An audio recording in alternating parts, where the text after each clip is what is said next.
مزید ویڈیوز کے لیے ہمارے چینل ہاؤس آف اسلام کو سبسکرائب کرنا نہ بھولیے۔ شکریہ۔ انتقاما لمن جحد به وكفر ونشهد أن سيدنا وسندنا محمد ولا كتاب بعد كتابه صلى الله تعالى عليه وعلى آله وأصحابه الذين هم خلاصة العرب العرباء وخير الخلائق بعد الأنبياء وهم كالنجوم في السماء للاهتداء والاقتداء وهم مفاتيح الرحمة ومصابيح الغرر. أعوذ بالله من الشيطان الرجيم. بسم الله الرحمن الرحيم. سبحان الذي أسرى بعبده ليلا من المسجد الحرام إلى المسجد الأقصى. صدقت يا رب العالمين. وقال صاحب القرآن صلى الله عليه وسلم: من يرد الله به خيرا يفقهه في الدين. وصدق رسولك النبي الأمي الكريم. ونحن على ذلك لمن الشاهدين والشاكرين. والحمد لله رب العالمين.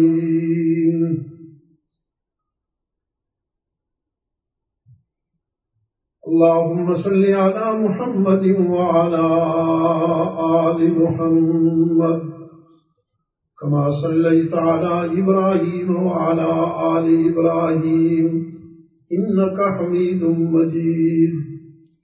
اللهم بارك على محمد وعلى آل محمد كما باركت على إبراهيم وعلى آل إبراهيم إنك حميد مجيد.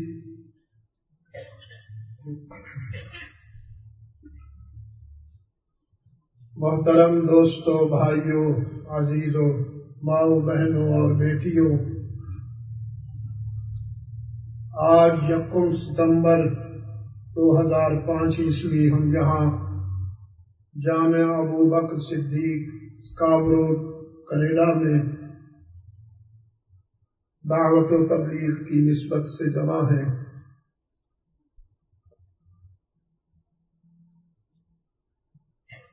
آج کی ملاقات کے عنوان کو ملحوظ رکھتے ہوئے میں نے آپ کے سامنے 15ویں پارے کا ابتدائی حصہ شروع کی آیہ کریمہ اور رسول اللہ صلی اللہ علیہ وسلم کا ایک ارشاد سامنے رکھا ہے۔ حدیث کا ترجمہ پہلے کر دیتا ہوں، آپ کے دل و نگاہ کی تطہیر کے لیے، پاکیزگی کے لیے۔ اللہ آپ کے دل و نگاہ کو پاک فرما دے تاکہ آپ قرآنی صداقتوں کو سننے کے لیے بصمیم قلب تیار ہو جائیں۔ یاد رکھیے کہ یہ باتیں ان کانوں سے سننے کی نہیں، یہ دل سے سننے کی ہے۔ دل کی سماعت جب تک متوجہ نہ ہو، آپ ان باتوں سے استفادہ نہیں کر پائیں گے۔ رسول اکرم صلی اللہ علیہ وسلم نے فرمایا، اللہ جب اپنے بندوں میں سے کسی کے لیے خیر کا ارادہ فرماتے ہیں یا کسی کو پسند فرماتے ہیں تو اسے دین کا فہم عطا فرما دیتے ہیں، دین کی سمجھ عطا فرما دیتے ہیں۔ تفقہ کے معنی یہ ہے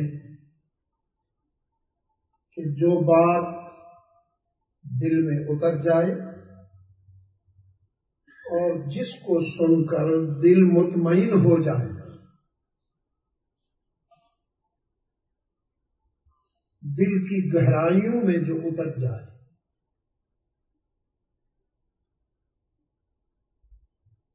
اور دل کی گہرائیوں میں اسی کے بات اترتی ہے جس پر وہ راضی ہو۔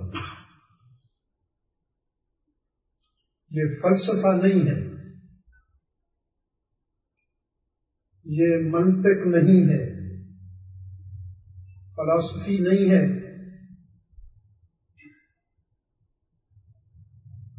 یہ اہل نظر کے ہاں روحانی استعداد ہے یا عشق و مستی کا سفر ہے، جس پر اللہ کا کرم ہو جاتا ہے، اس پہ چھوٹا سا ایک جملہ بھی اثر کر جاتا ہے، اگر اس کی نظر کرم نہ ہو تو پیغمبر کی دعوت بھی دل میں نہیں اترتی، اوپر اوپر سے گزر جاتی ہے۔ میں نے اس دن مدینہ مسجد میں بھی کہا کہ ہمارے ایک بڑے ہی نیک نام اللہ والے گزرے ہیں، بزرگ گزرے ہیں، جو پہلے بادشاہ تھے، نفسانی زندگی گزارتے تھے، پھر اللہ نے انہیں قبول فرما لیا۔ حضرت ابراہیم ابن ادہم رحمت اللہ تعالی علیہ،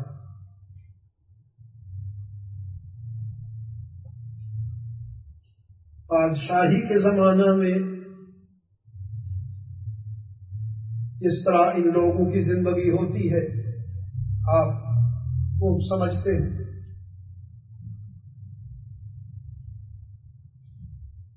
اپنے بیڈ روم میں آرام کے لیے گئے، سونے کے لیے گئے تو دیکھا گھر میں کام کاج کرنے والی خادمہ اور کنیز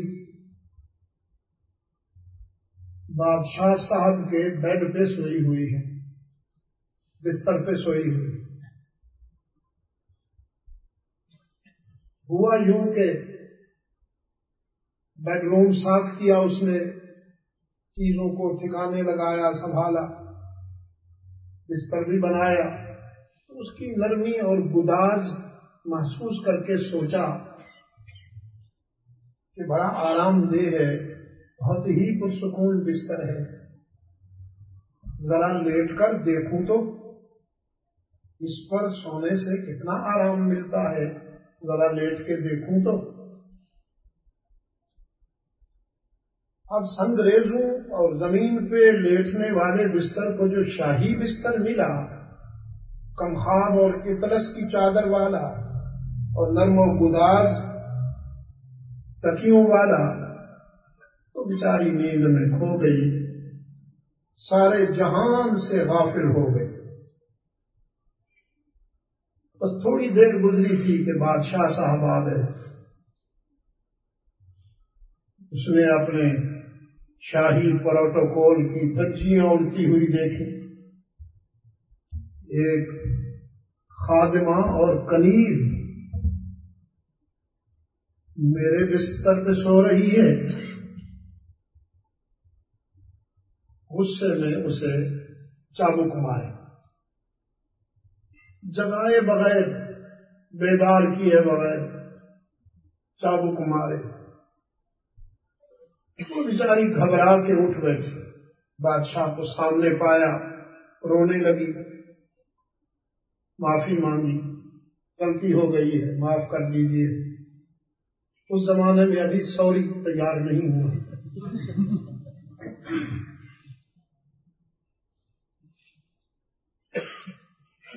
اوپر دیکھ کر ہنسنے لگی.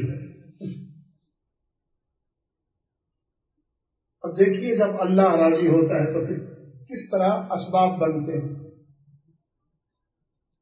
اس کا اوپر دیکھ کر جو ہنسنا تھا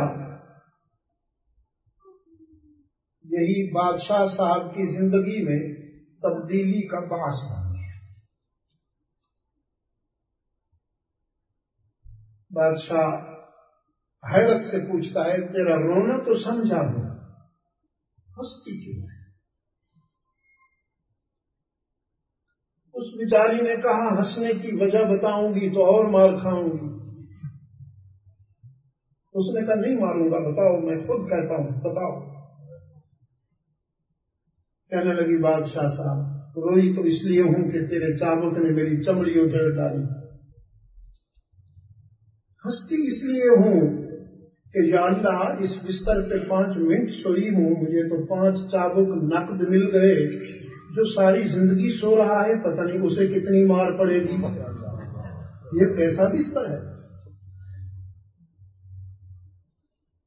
اس جملے سے ابراہیم ابن ادہم رحمت اللہ تعالی علیہ کے دل کی دنیا بدل گئی.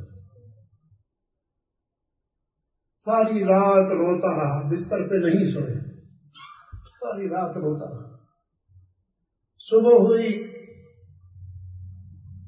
تو اپنے درباری لوگوں سے کہا یہ رہا تاج اور وہ رہا تخت،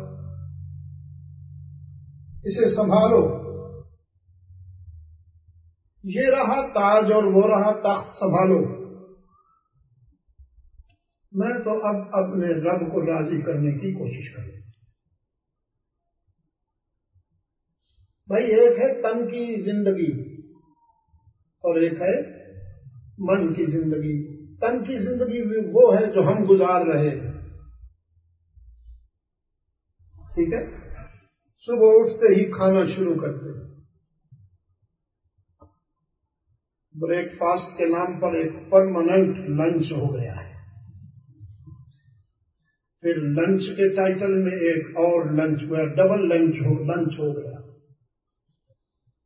پھر ان بٹوین بھی ہم چلتے رہتے ہیں کچھ نہیں. پھر ڈنر ہو گیا. تو یہ تن کی زندگی ہے. اور من کی زندگی کیا ہے؟ رسول اللہ صلی اللہ علیہ وسلم کی پوری زندگی میں مسلسل 2 دن کبھی چولہا گرم نہیں ہوا. یاد رکھیے،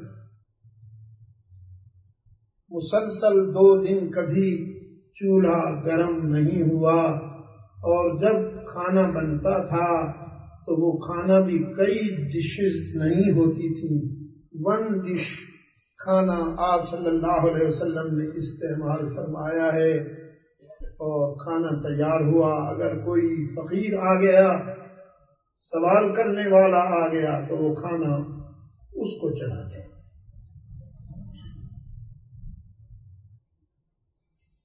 اللہ آپ کے دل کی دنیا کو پاکیزہ بنا دے، اپنی اور اپنے محبوب کی محبت کے لیے پسند فرما لے. پھر انشاءاللہ قرآن اور سنت کی روشنی آپ کے دل کی دنیا میں ضرور جگہ پا لے گی. تو اللہ کے رسول صلی اللہ علیہ وسلم نے فرمایا اللہ جب اپنے بندوں میں سے کسی کو پسند فرماتا ہے، چاہتا ہے، تو اسے دین کی سمجھ عطا فرماتا ہے. سمجھ کے کیا معنی؟ دین پر اس کا دل مطمئن ہو جاتا ہے. دین پر اس کا دل مطمئن ہو جاتا ہے. یہ ہے فہم دین، یہ ہے شرح صدر. شرح صدر، جس کو حضرت موسیٰ علیہ الصلوۃ والسلام نے اللہ سے مانگا. موسیٰ علیہ السلام نے اللہ سے مانگا ربی اشرح لی صدری، ربی اشرح لی صدری، یا اللہ مجھے شرح صدر عطا فرما دے. موسیٰ علیہ السلام نے ڈیمانڈ کی، مانگا، اور اللہ نے اپنے محبوب سے فرمایا الم نشرح لک صدرک، میرے محبوب بن مانگے ہم نے تجھے شرح صدر نہیں عطا فرما دیا. باقی سب کو مانگ کر ملتا ہے اور محبوب کو بغیر مانگے عطا ہوتا ہے. جب طور پر حضرت موسیٰ علیہ السلام کو بلایا گیا تو دوڑے اس آواز کی طرف، انی انا ربک، انی انا ربک، میں تیرا رب ہوں، میں تیرا رب ہوں. اخلع علیک انک بالوادی المقدس طوی، تم پاکیزہ جگہ پہ ہو، you're on holy place, shoeless ہو جائیے، جوتے اتار دیجئے، اتار دیے اور پھر دوڑے اس آواز کی طرف. رب العالمین نے فرمایا ما اعجلک، ما اعجلک، جلدی کیوں کرتے ہو، دوڑتے کیوں ہو؟ عرض کیا ربی لترضا، ربی لترضا، یا اللہ جب تو نے بلایا تو پھر میں کیسے آرام آرام سے چلوں؟ معبود کی کال پر جلدی ہی تو آؤں گا، دوڑ کر آؤں گا، لترضا، تاکہ تو راضی ہو جائے، اس لیے دوڑ رہا ہوں کہ تو راضی ہو جائے. یہ کلیم اللہ ہے جو دوڑ رہا ہے اللہ کو راضی کرنے کے لیے، اور حبیب اللہ کا یہ مقام ہے وَلَسَوْفَ يُعْطِيكَ رَبُّكَ فَتَرْضَىٰ، میرے محبوب تیرا رب اتنا عطا کرنے والا ہے، تجھ کو اتنا کچھ عطا کرنے والا ہے کہ تجھے راضی کر دے گا، تجھے راضی کر دے گا، اتنا کچھ عطا کرنے والا ہے. حضرات صحابہ رضوان اللہ علیہم اجمعین پوچھتے ہیں اللہ کے محبوب آپ کو تو ساری نعمتیں عطا ہوئی، آپ پر تو نعمتوں کا اتمام ہو گیا، اب ایسی کون سی نعمت ہے کہ جو اللہ آپ کو عطا کریں گے اور آپ راضی ہو جائیں گے؟ فرمایا یہ سیکرٹ ہے، میرے اور میرے رب کے درمیان راز ہے. تو صحابہ کی نگاہوں سے آپ صلی اللہ علیہ وسلم نے محسوس کیا کہ سسپنس نظر آتا ہے، تجسس معلوم ہوتا ہے، یہ جاننا چاہتے ہیں وہ کون سا راز ہے.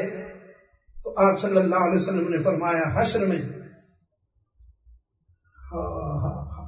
عبادت کرنے والے اپنی عبادت کے حوالے سے جنت میں چلے جائیں گے، ریاضت کرنے والے اپنی ریاضت کے حوالے سے جنت میں چلے جائیں گے. ذاکرین ذکر سے، ساجدین سجدوں سے، قائمین قیام سے، مجاہدین جہاد سے، قراء قرات سے، سب اپنے اپنے مقام کے حوالے سے جنت چلے جائیں گے. کچھ گناہگار باقی رہیں گے، کچھ گناہگار باقی رہیں گے. اس وقت میں سجدے میں سر ڈالوں گا اور وہ سجدہ اتنا طویل ہوگا کہ دنیا کے ہزاروں سجدے بھی اس سجدے کا مقابلہ نہیں کر پائیں گے. میرا رب مجھ سے کہے گا ارفع رأسک، میرے محبوب سر اٹھاؤ، سل تعطا، جو مانگو گے عطا کروں گا. میں سر اٹھا کے عرض کروں گا یا رب العالمین، عبادت گزاروں کو تو عبادت سے جنت ملی، ریاضت گزاروں کو تو ریاضت سے جنت ملی، اطاعت گزاروں کو تو اطاعت سے جنت ملی، شہداء کو شہادت سے جنت ملی، صدیقین کو صداقت سے جنت ملی. یا اللہ یہ جو میرے گناہگار میرا نام لینے والے ہیں ان کا کیا بنے گا؟ میرا رب پوچھے گا تو کیا چاہتا ہے؟ میں عرض کروں گا یا اللہ میں ان کی سفارش کرتا ہوں، انہیں بھی اپنے کرم سے جنت میں بھیج دے، تو میرا اللہ ان سب کے لیے جنت کا فیصلہ فرمائیں گے، میں راضی ہو جاؤں گا۔ یہ میرے اور میرے رب کے درمیان راز ہے۔ تو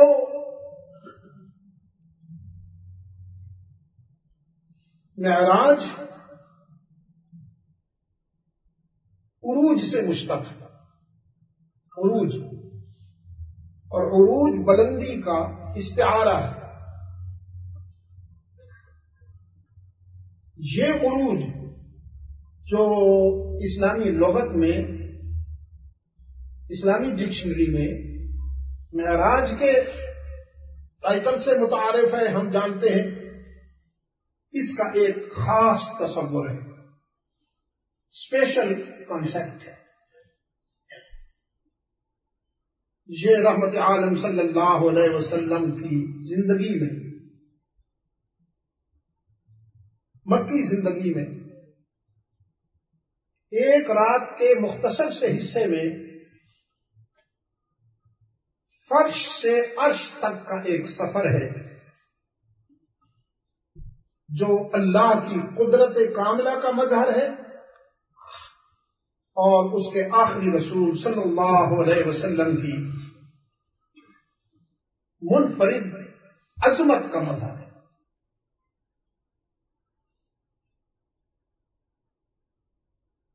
عروج اور رفعتیں باقی انبیاء اور رسول کو بھی ملی، لیکن ان سب کو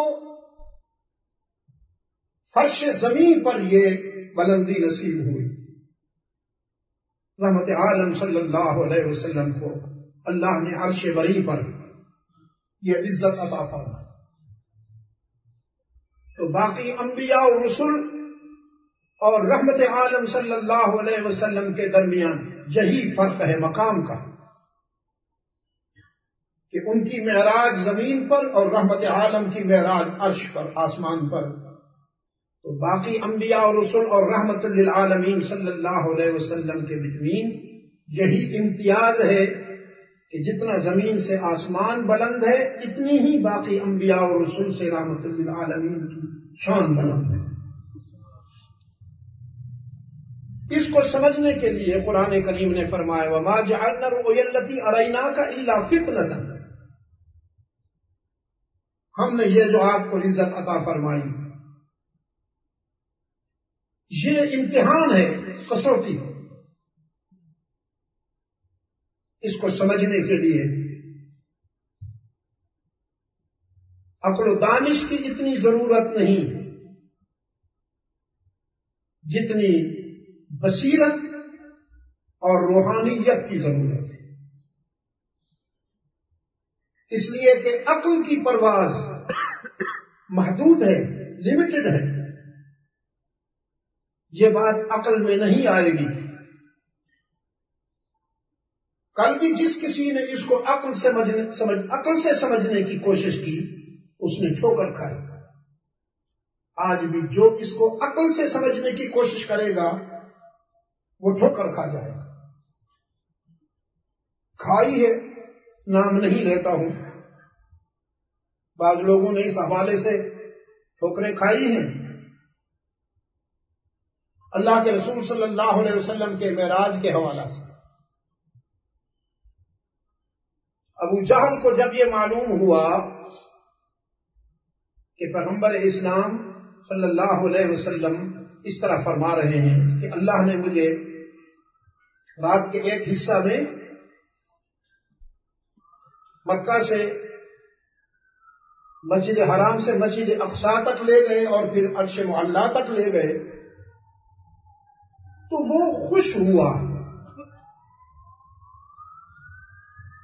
اس کا خوش ہونا ان معنوں میں نہیں کہ رحمت عالم صلی اللہ علیہ وسلم کو عزت ملی، بلکہ اس کا خوش ہونا ان معنوں میں تھا کہ ایک ایسا ویک پوائنٹ میرے ہاتھ آیا ہے کہ مسلمان اس کا جواب نہیں دے سکیں گے۔ اب